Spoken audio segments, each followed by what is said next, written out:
안녕하세요. 자유교회 이진우 목사가 보내드리는 아침 묵상입니다. 오늘도 예수 그리스도의 향기를 내는 복된 하루가 되시길 바랍니다. 2월 17일 금요일 아침 묵상입니다. 오늘은 하나님과 멀어지게 하는 기도라는 제목으로 마태복음 6장 7절의 말씀 계속해서 묵상합니다.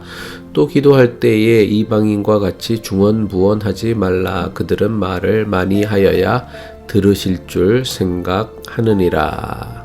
한 주간도 일상에서 그리스도인으로 살아가시기 위해 애쓰신 교우들에게 주님의 평화가 임하길 바라며 금요일 아침 묵상 시작합니다. 기도는 신앙생활에 있어 매우 중요한 영성이자 영적 훈련입니다. 개인의 영적 성숙을 이루는 데 있어 기도만큼 중요하고 효과적인 것을 찾을 수 없을 정도로 기도는 매우 중요한 영성이며 영적 훈련입니다. 기도 없이 하나님에 대한 믿음을 지탱하고 유지하는 것이 불가능할 정도로 기도는 신앙생활에 있어 매우 중요한 영성입니다. 그래서 모든 교회마다, 모든 목사마다 기도를 강조하고 열심히 기도할 것을 가르칩니다. 오늘날 한국교회가 엄청난 속도로 성장할 수 있었던 가장 큰 힘은 기도라고 해도 조금도 지나치지 않을 것입니다.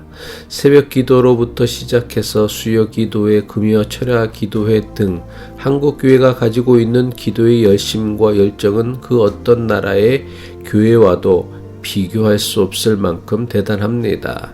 심지어 한국 교인들의 기도에 대한 열심과 열정은 목사인 저에게조차 부담스럽게 느껴질 정도로 대단합니다. 하지만 기독교 신앙에 있어서 가장 중요하다고 하는 기도에 대해 너무나 많은 교인이 너무나 잘못된 믿음을 가지고 있습니다. 기도에 대한 잘못된 신앙은 심각하다 못해 치명적이라 할 수 있을 정도로 심각한 지경에 이르렀다고 생각합니다.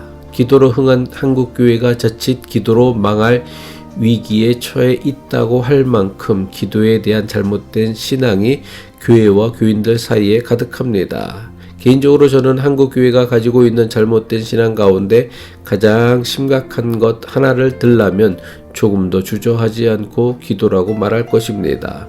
이것은 단지 오늘 우리 시대 교회의 문제만이 아닙니다. 기도에 대한 잘못된 믿음은 예수님 공생의 시대에도 있었던 아주 뿌리 깊은 신앙인들의 구질병입니다.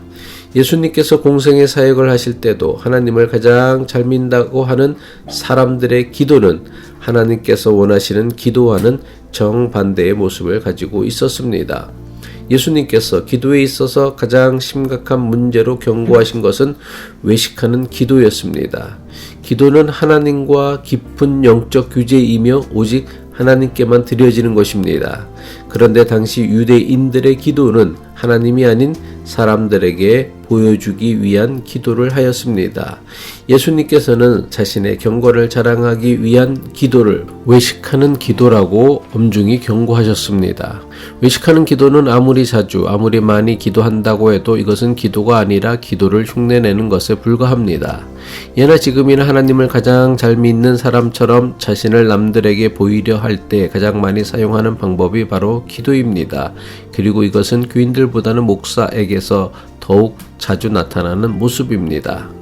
한국에서 사회적 물의를 일으키는 대부분 교회와 목사들은 모두 기도 열심히 하는 교회와 목사로 알려진 분들입니다. 이런 분들이 목회하는 교회를 보면 수시로 특별 새벽 기도회를 열고는 교인들에게 참석을 경쟁시킵니다. 이런 교회에 다니는 교인들은 자기 교회에서 열리는 특별 새벽 기도회에 참석하기 위해 새벽 2, 3시부터 자리를 차지하려고 경쟁을 벌인다고 합니다.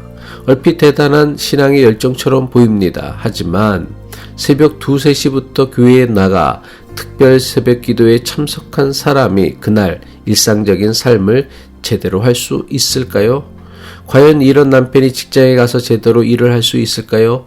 이런 아내가 가정에서 제대로 가정을 돌볼 수 있을까요? 이런 학생이 학교에서 학업에 열중할 수 있을까요? 예수님 당시 기도의 가장 심각한 문제가 외식하는 기도였다고 한다면 오늘날 한국교회가 가지고 있는 기도의 가장 심각한 문제는 기도에 대한 잘못된 열정이라고 생각합니다. 한국 교회가 가지고 있는 가장 대표적인 기도에 대한 잘못된 신앙은 기도를 하나님께 요구하는 것 정도로만 여긴다는 것입니다. 대부분 교인의 기도에 대한 믿음을 살펴보면 기도는 언제나 나의 요구를 말씀드리는 것이요, 기도의 응답은 내가 원하는 것을 얻는 것입니다. 그래서 능력 있는 기도는 내가 원하는 것이라면 무엇이든 반드시 얻어내는 기도라고 생각합니다. 원하는 것을 얻지 못하는 이유는 기도하지 않았기 때문이요, 기도에도 얻지 못하는 것은 노력과 정성이 부족했기 때문이라 생각합니다. 그래서 원하는 것을 얻을 때까지 포기하지 말고 불굴의 의지를 불태워야 한다고 생각합니다. 어떤 분들은 이게 도대체 왜 문제가 되는지 이해할 수 없는 분들이 많을 것입니다. 도대체 기도에 대한 이런 신앙이 왜 문제가 됩니까? 가장 중대한 문제는 기도에 대한 이런 자세와 태도는 기도를 자신의 욕심을 채우는 수단으로 전락하게 만든다는 것입니다. 기도에 대한 이런 믿음은 이기적이고 탐욕스러운 소원이라도 열심히 구하기만 하면 얻을 수 있다는 잘못된 믿음을 가지게 합니다. 그래서 기도의 응답은 오로지 열심과 정성의 부족이 있는 것이지 구하는 내용이나 구하는 자의 삶과는 전혀 무관한 일이 되고 맙니다. 하지만 기도에 대한 이러한 신앙은 성경이 가르치고 있는 기도의 원리를 정면으로 거스르는 신앙입니다. 야고보서 4장 2절로 3절의 말씀이죠. 너희는 욕심을 내어도 얻지 못하여 살인하며 시기하여도 능히 취하지 못함으로 다투고 싸우는도다. 너희가 얻지 못함은 구하지 아니하기 때문이요, 구하여도 받지 못함은 정욕으로 쓰려고 잘못 구하기 때문이라. 물론 성경은 연약하고 불완전한 인간이 전능하신 하나님의 도움을 구하는 것을 잘못된 것이라 가르치지는 않습니다. 하지만 분명히 구별해야 할 것은 자신의 욕심, 탐욕, 정욕을 채우기 위해 구하는 것이라면 아무리 열심히 정성을 바쳐 기도한다고 해도 아무런 소용이 없습니다. 기도하겠습니다. 우리의 기도를 들으시는 하나님, 우리의 기도를 통해 하나님을 더욱 깊이 알게 하시고 우리에게 꼭 필요한 것이 무엇인지를 분별하고 구할 수 있는 지혜와 깨달음이 있게 하옵소서. 예수 그리스도의 이름으로 기도합니다.